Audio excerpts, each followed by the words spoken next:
जय श्री राम, जय श्री बालाजी महाराज। आपके प्रश्न आ रहे हैं कि बताइए, बड़ा मंगलवार जो ज्येष्ठ माह में आते हैं उनके व्रतों का उद्यापन कब और कैसे किया जाता है।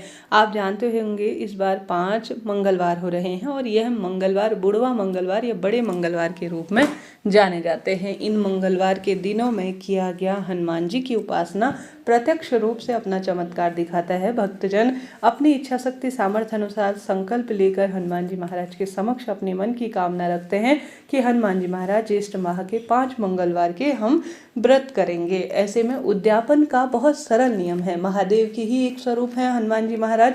ऐसे में उनकी पूजा बहुत सरल है और अपने आप में चमत्कारी रूप से फल देने वाली है। ऐसे में आप सभी को उद्यापन कब करना होगा, यह जो है 10 जून 2025 के दिन, जब 5वां अंतिम मंगलवार होगा ज्येष्ठ माह का, उसी दिन उद्यापन किया जाएगा। ठीक है जी। अब उद्यापन की प्रक्रिया क्या है, ध्यान से सुनिए। देखिए, कोई भी कार्य हो उसे विस्तृत रूप से भी जो है पूर्ण किया जाता है और कोई भी कार्य हो उसे संक्षिप्त रूप से भी पूर्ण करना हमारे शास्त्रों में कहा गया है। तो आप अपनी क्षमता शक्ति सामर्थ्य अनुसार यथाशक्ति तथा भक्ति कहा है, जैसे आप में सामर्थ्य है, प्रभु है, सब जानते हैं, आपका सच्चा भाव सच्चा मन देखते हैं। बहुत अधिक आप परेशान बिल्कुल भी ना होइएगा।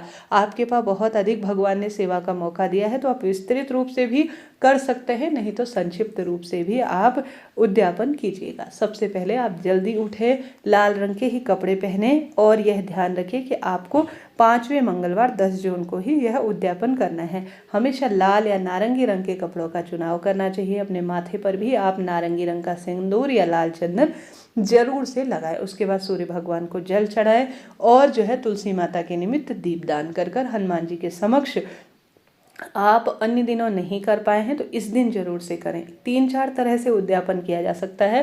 पहले सामान्य सरल तरीके से, जैसे कि सुबह के समय तो वह जो है राम जी की सेवा में हनुमान जी महाराज होते हैं, ऐसा शास्त्र वर्णन कहता है।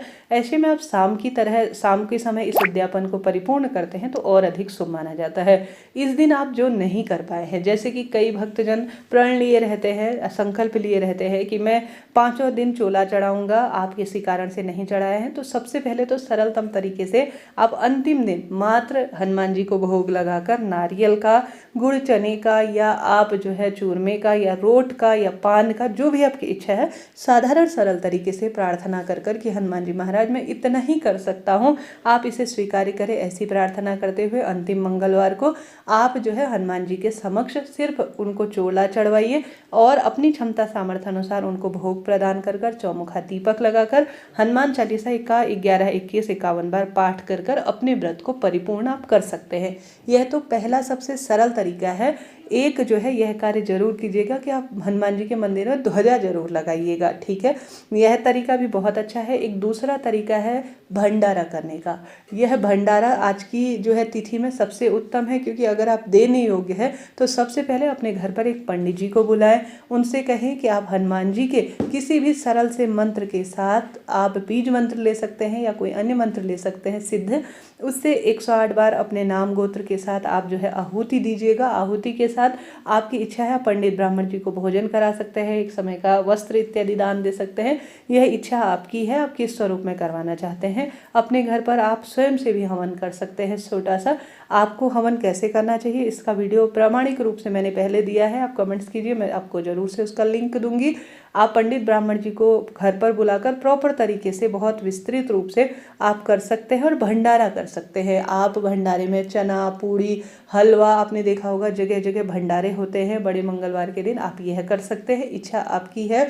ऐसा न कर पाए तो आप सभी मात्र 5 बालकों को और 5 कन्याओं को भी भोजन कराकर एक समय का पंडित जी को जो है सीधा देकर, जो है एक समय का भोजन दान देकर भी अपने व्रत को परिपूर्ण कर सकते हैं। तो 3 तरीके मैंने आपको बताया। एक तो प्रथम में चौमुखा दीपक लगाकर, ध्वजा चढ़ाकर, नारियल चढ़ाकर, चोला चढ़ाकर उद्यापन कर सकते हैं।